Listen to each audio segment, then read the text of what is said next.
Hello guys!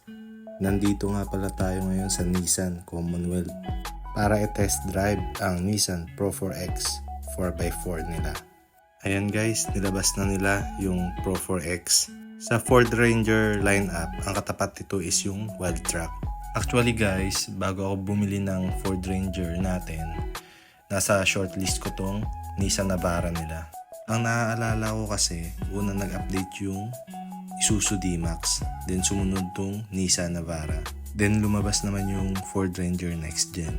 Kaya ngayon, te-test drive natin para malaman natin kung worth it ba siya ngayong 2024. At compare din natin sa Ford Ranger Sport. Ang makina nito guys is 2.5 liter diesel engine. May maximum power siya na 190 PS at 450 Nm of torque. Mas matulin to kaysa sa Ranger natin kung titingnan sa specs. Ang gusto ko dito yung 360 camera niya. Nakakatulong talaga to sa mga tight parking space tsaka dun sa mga newbie na driver. Mapapansin nyo yung dashboard design nila walang pinagbago since dun sa old model. Yung headlight nito naka quad LED projector na. Tara, test drive na natin to. Compare natin yung ride and handling sa Ford Ranger Sport. Naka 7-speed automatic rin nga pala ito. Yung key fob nga pala nito parang sa motor lang. Ang liit. Tsaka kung mapapansin nyo yung push start button niya, parang laruan. Yung kulay white na yan. Maliit nga din pala yung kanyang bed capacity. Kasi sa pagkakaalam ko, itong Nissan Navara yung may pinakamalit na pickup truck compared dun sa ibang brand. So napansin ko guys, nung inapakan ko yung gas, hindi ganun ka-smooth yung transmission niya, yung pagpalit ng gears compare sa Ranger natin or dun sa Isuzu D-Max na tinest drive natin. Hindi ko alam kung dahil sa pang test drive lang tong sasakyan na to, kaya ganun. Yung NVH niya naman, tingin ko mas tahimik sa Ranger and sa D-Max. Sa power delivery naman guys, mas smooth yung sa Ranger. Medyo malakas yung vibration tsaka yung engine noise niya. Sa Ranger kasi natin, napakatahimik. Parang hindi ka nagdadrive ng diesel. Napaka-minimal nung vibration tsaka yung engine noise niya.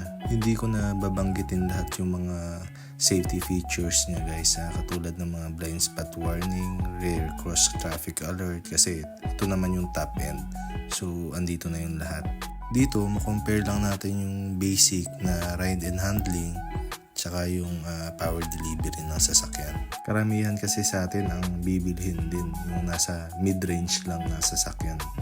Ang suspension niya pala ay naka-coil spring, harap tsaka likod, na may stabilizer bar. Sa riding, hindi ko maramdaman na mas maganda siya dun sa Ranger natin kahit naka-coil spring siya. Sa Ranger, naka-leaf spring siya pero napakaganda ng suspension. Hindi dahil sa naka-Ranger tayo guys, pero kahit kayo ang mag-test drive ng Ford Ranger, makikita nyo talaga yung difference. Sa price range niya na 1,800,000, para sa akin need na mag-update ng Navara from exterior to interior kasi parang sa akin looks outdated na yung design niya. Parang hindi na makukuha sa facelift lang. Unlike itong Mitsubishi ngayon na may lalabas, bagong Triton, itong January, yun talaga from exterior to interior nag-update sila.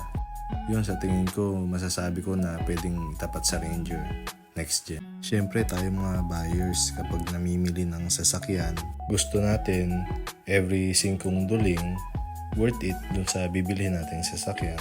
Tara guys, balik na tayo dun sa kasa. Ipapakita ko sa inyo guys yung Caliber X nila. Ganito rin yung sa Pro 4X, hindi lang siya 4x4 kasi 4x2 lang siya, pero same features.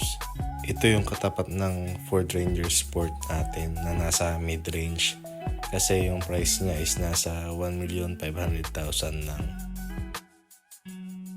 Ito yung Caliber X guys, tingnan nyo, napaka-pogi din.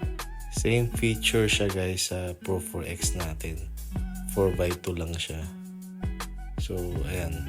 Naka-leather yung steering wheel. Pero hindi digital yung instrument cluster niya. leather seats. Ang ganda ng kanyang mags, napaka-aggressive ng looks.